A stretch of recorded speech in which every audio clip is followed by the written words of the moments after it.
गांव की सास चली बहू के ऑफिस। शादी के बाद लालिमा को दफ्तर जाए अभी 10 दिन भी नहीं हुए और सासू माँ को उसका दफ्तर जाना खटकने लगा। आते जाते वो उसे सुनाती ही रहती है। आ गई महारानी। आपकी सेवा में क्या लेकर आए? प्रणाम सासू माँ। बस अभी खाना तैयार करती हूँ, सब साथ में खाना खाएंगे। अरे इतना इंतजार तो करवा चौथ के व्रत में चांद भी नहीं करवाता जितना तुम करवाती हो। माँ जी, ऑफिस का काम बहुत ज़रूरी होता है। अरे तो वहीं बिस्तर तकिया ले जाओ ना, यहाँ क्यों आती हो? लालिमा ये सब सुनने से बेहतर वहां से जाना समझती है। ऐसा नहीं है कि सास ने लालिमा को पहले कभी प्यार से नहीं समझाया, बस लालिमा ने सीधी बात पे कभी ध्यान ही नहीं दिया। तो सास ने सोचा जो प्यार भरे गाने से नहीं होगा वो टेढ़ी बात और ताने से जरूर होगा। ऐसा क्या करती है? बस यस सर ही तो करना होता है ना।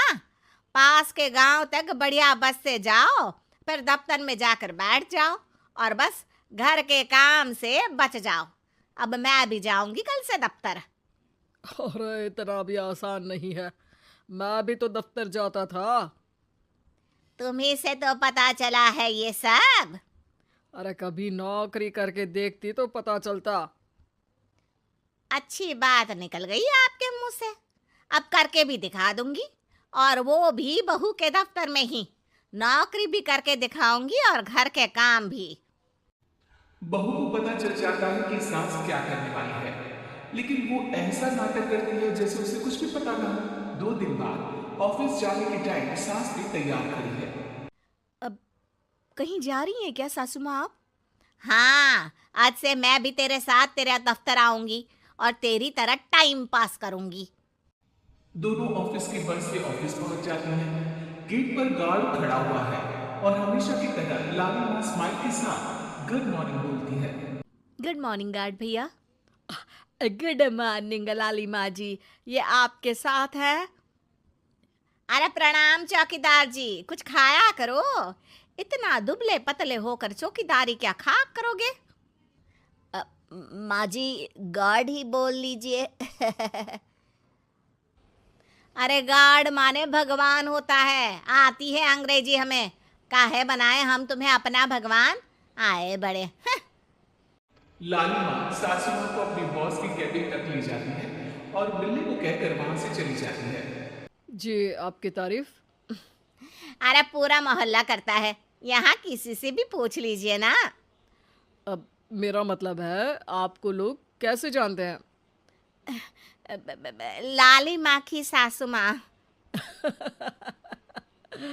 मेरा मतलब था कि आपका नाम क्या है? सिमरन देवी। अरे वाह, बहुत मॉडर्न नाम है। अ, ऑफिस का नाम है, घर का नाम तो है मालती बाई। अच्छा अच्छा। लालिमा, इनकी जगह दिखा दो। है? ये मुझे अपनी जगह दिखाएगी? ये बहू है मेरी, इसकी ये हिम्मत। अरे मेरा मतलब है कि ये आपको बता दे कि आपको कहाँ बैठना है।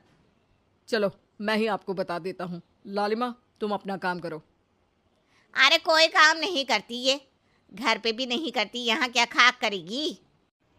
लालिमा बॉस का लिहाज रखते हुए कुछ नहीं बोली। बॉस खुद ही सासू माँ को एक डेस्क तक लेकर जाते हैं। देखिए, आपको यहाँ बैठना है। अरे ये घूमने वाली कुर्सी पर? नहीं नहीं, मैं नहीं बैठूंगी, चक्कर आ जाएंगी।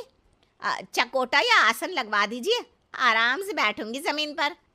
जमीन से जुड़ी हुई हूँ मैं बहुत ही। हाँ। देखिए, आपको यहीं बैठना पड़ेगा। आपको क्या लगता है, क्या ये आपका घर है? नहीं तो, आप भी ना बहुत भोले हैं। मेरा घर तो गांव में है, ये तो आपका ऑफिस है। अरे ऐसी चीजें मत भूला करो, और चोमू बना देंगे किसी दिन। बैठ जाइए और मुझे सारे ज़रूरी मेल भेज दीजिए। ये रहा कंप्यूटर। अरे कंप्यूटर की क्या जरूरत है, मेल तो हाथ से निकलेगा ना। ला एक पत्थर, ला हाथ घिस दूं। क्या? हाथ का मेल? तभी सिचुएशन को संभालने के लिए बहू आ जाती है। अच्छा ये छोड़िए, आप वहाँ पेंट्री से कॉफ़ी ले आइए अपने लिए। अरे इतना तो मुझे भी पता है कि कंप्यूटर पे लिखने का काम हो जाता है, फिर कॉपी क्यों मंगवा रही हो? अरे माँ जी, कॉफी, पीने वाली कॉफी। तू मुझसे काम करवाएगी? तेरी सास हूँ मैं। मेरी भी तो सुन लो कोई, आपका बॉस हूं मैं। हाँ हाँ सुनाओ ना। क्या सुनाऊं? अरे बेटा तुम बॉस हो, जो मन करे सुना देना, बस गाना मत सुनाना। अगर तुम अच्छा नहीं गाओगे ना तो मेरा मूड ऑफ हो जाएगा। अरे यार, अच्छा एक काम करते हैं, आपको क्या क्या आता है? हम्म, ठंडा खा लूं तो नाक आती है, तीखा खा लूं तो हिचकी, और ज्यादा खाना खा लूं तो यह हम बता नहीं सकती मैं। अरे मेरा मतलब था कि काम में क्या क्या आता है। बहू बहुत काम आती है, पति भी काम आते हैं, बेटा भी। देखो काम तो अपने ही आते हैं ना, जैसे भी हो। हे भगवान, क्या करूं माँ जी आपका। अरे बेटा मेरा ना कोई कुछ नहीं कर सकता, मेरा मंगल बहुत मजबूत है। हाँ अच्छा, मंगल से याद आया, बताओ कितने ग्रह हैं सूर्यमंडल में? मंगल शनि पृथ्वी और बताओ। हाँ सब बढ़िया, तुम बताओ बेटा। बॉस वहां से परेशान होकर चले जाते हैं। लंच के बाद कॉन्फ्रेंस हॉल में एक मीटिंग हो रही है जिसमें कई सारे लोग हैं। किसी को कोई आइडिया भी है कि क्या हो रहा है? हाँ हाँ, वो चौकीदार काम छोड़ के बिल्ली के साथ खेल रहा है।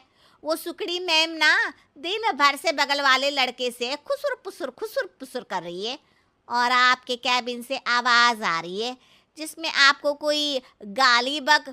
बस बस, वो मेरे हेड है। मेरा मतलब था कि मार्केट में क्या हो रहा है। अरे बाहर तो हल्की धूप निकली हुई है, ट्रैफिक वैसे बहुत ज्यादा है। आपको कहीं जाना तो नहीं ना? शाम को ही निकलना। हाँ अम्मा जी थोड़ी देर चुप रहिए, हम काम की बात कर रहे हैं।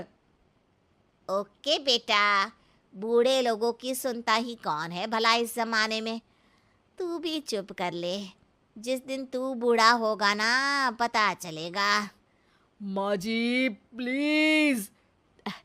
ठीक है, देखो मुंह पे उंगली रख लेती हूँ बस। गाइस, कोई नया आइडिया लाना होगा।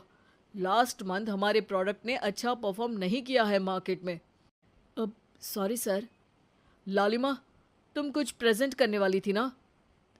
लालिमा खड़ी होकर अंग्रेजी में प्रेजेंटेशन देने लगती है। प्रेजेंटेशन के बाद तालियां बजती है। बहू सास के बगल में आकर बैठ जाती है। ये इतना सब तूने कब किया बहू? और अंग्रेजी तो पटर पटर पटर बोल रही थी तू। रात को बर्तन साफ करके इसी में ही लगी रहती हूँ। रात को जाके व्हाट्सएप नहीं चलाती रहती हूँ माँ जी। ऑफिस खत्म होते होते बॉस लालिमा और सासू माँ को कैबिन में बुलाते हैं। वेल डन लालिमा, गुड जॉब। नीलिमा की सासू माँ जी, आपकी बहू बहुत टैलेंटेड है, पूरी मेहनत से काम करती हैं। सो तो है। कैसा लगा हमारा ऑफिस आपको सासू माँ? ऑफिस तो अच्छा है, पर मुझे समझ नहीं आया। हम ऐसे बिना इंटरव्यू किसी को दफ्तर में काम नहीं करने देते, पर लालिमा के कहने पर हमने आपको इज्जत दी ताकि आप भी यहाँ आकर देख सके कि दफ्तर में टाइम पास नहीं बल्कि बाकी सब लोग काम करते हैं। आपको तो खुश होना चाहिए कि इतनी होनहार बहू मिली है आपको, घर और दफ्तर दोनों अच्छे से संभाल रही है। समझ गई। हाँ अब सॉरी यहीं बोल दूं कि मेल डालना पड़ेगा? लालिमा, बॉस और सासू माँ तीनों हंसने लगते हैं और सासू माँ को बहू रानी के काम की अहमियत पता चल जाती है।